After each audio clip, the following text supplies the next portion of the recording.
Tim Stanley. Jimmy Carter's defense of Trump makes more sense when you consider the similarities between the two presidents. Like Trump, Carter was a political outsider when he ran for office and often deviated from his party's establishment thinking, writes Stanley. CNN. Jimmy Carter and Donald Trump make an unlikely pair. For Trump and his conservative base, Carter's presidency was defined by American decline. During the 2016 election, Carter said that Trump's campaign had tapped a waiting reservoir of racism. And yet in an interview with the New York Times, Carter now says that Trump has been treated worse by the media than any president before and that he would be happy to go to North Korea to help the White House negotiate with Kim Jong-un. What alternate reality is this? I suspect two things are going on here. First, the 93-year-old Carter is thinking about his own legacy.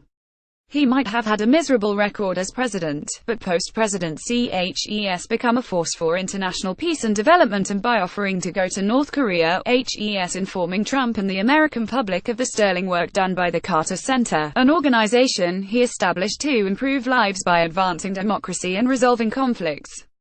Don't forget Carter's visit to North Korea in 1994 that facilitated a short-lived nuclear deal with the US, but he isn't just looking for work.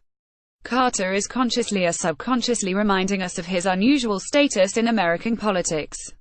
He has more in common with Trump than you might first think, or at least less in common with the Democratic establishment than might be apparent.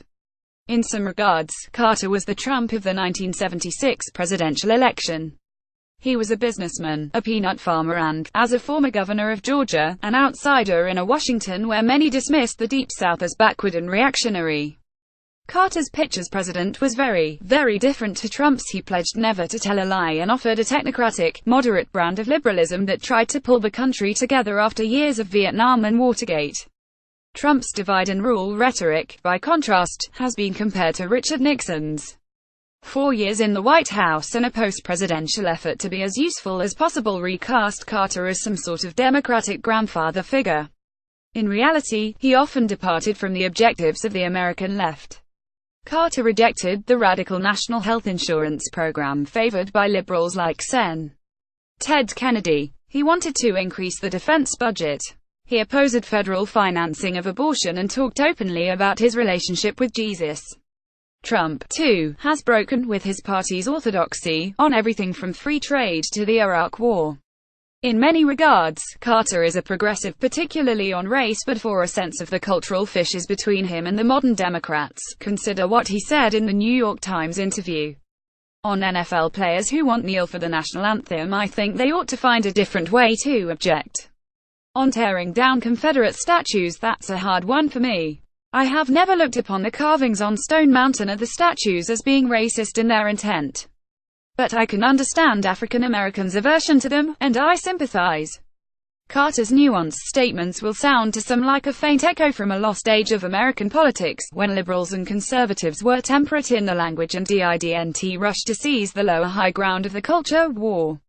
Finally, Carter has never had much time for ego, be it from Democrats or Republicans. Readers can infer from the interview that he thinks Obama promised more than he delivered, and he says that he voted for Bernie Sanders over Hillary Clinton.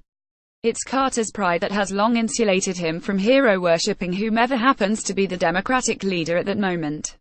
He's usually only concerned with his own presidency, and the accusation that he either wasn't a very good president or an insufficiently reforming one probably stings. If Trump is under fire, Carter knows exactly how that feels. He's spent some of his career taking attacks from similar groups of people: Hollywood, the media, even the Democratic Party. When Carter sought re-election in 1980, he was opposed not only by Ronald Reagan, the eventual winner, but a third-party ticket headed by Congressman John B. Anderson, who enjoyed the star-studded backing of, among others, Paul Newman and Lauren Bacall. If Trump is smart, he'll welcome Carter's comments and accept any help he offers. When it comes to the North Korean problem, a miracle would sure be welcome.